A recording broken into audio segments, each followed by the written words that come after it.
സ്വിറ്റ്സർലൻഡിൽ എവിടെയായാലും നമുക്ക് very cost effective ആയിട്ട് നമുക്ക് ഹോളിഡേ ചെയ്യാൻ പറ്റും, അല്ലെങ്കിൽ സ്റ്റേ ചെയ്യാൻ പറ്റും.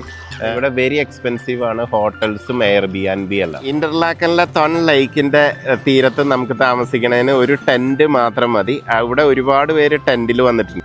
ഇതൊരു 2 പേഴ്സൺ ടെന്റ് ആട്ടോ. ഇത് നമുക്ക് 2 പേർക്ക് സുഖമായിട്ട് ഉറങ്ങാൻ പറ്റും. ഒരു പെർ പേഴ്സണ് 10 പൗണ്ടായിട്ട് നമുക്ക് ഇവിടെ താമസിക്കുകയും ചെയ്യാം. ഇതൊരു ഫാമിലി സ്പെയിനിൽ നിന്ന് വന്നേക്കണം കേട്ടോ. അവർ ഈ ടെൻറ്റിലാണ് താമസം. അവർ വെരി കോസ്റ്റ് എഫക്റ്റീവ് ആയിട്ടാണ് താമസിക്കുന്നത്. ഇവിടെയാണ് അവർ കുക്ക് ചെയ്യണത്. എന്നാ ഇങ്ങനെ നമുക്ക് താമസിക്കാൻ പറ്റും. നമ്മളൊരു ടെൻറ്റ് കൊണ്ടുവന്നാൽ മതി. ഒരു വാനിലോ കാറിലോ വരാൻ പറ്റും നമുക്കിവിടെ. സ്പെയിനിൽ നിന്ന് 1000 കിലോമീറ്റർ വണ്ടി ഓടിച്ച് വന്നേക്കണേ. ഇവർ ടെൻറ്റിലാണ് താമസിക്കണേ. ഇവർ വെരി കോസ്റ്റ് എഫക്റ്റീവ് ആയിട്ട് ഇന്റർലാക്കനിൽ ക്യാമ്പ് ചെയ്യണ്. അതായത് ഈ ലേക്കിൻ്റെ ഇത്രയും അടുത്ത്